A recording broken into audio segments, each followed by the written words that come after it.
Hello mga kapogi, mga kasamahan natin, si Kapogi Tats, Mike, si Kapogi Bobongs at si Kapogi Elmers. Kaya tuturuan ko kayo kung paano maggamas ng palay. Halika kayo, samahan nyo ako. Step 1, hawakan ang palay, itutok ang pangabas, hilahin. Very simple. Tara, ubusin natin ang asyendang to.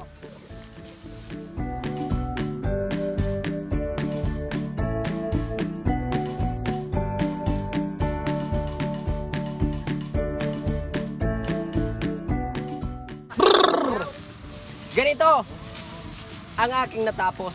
Maliit lang pero matapos din. Mga kapugi, huwag nyo akong kakalimutang i-subscribe. Pindutin ang notification bell and follow nyo rin po ang mga kapugi. Let's go!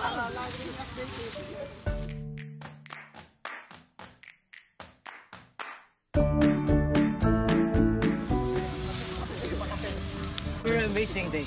Are you?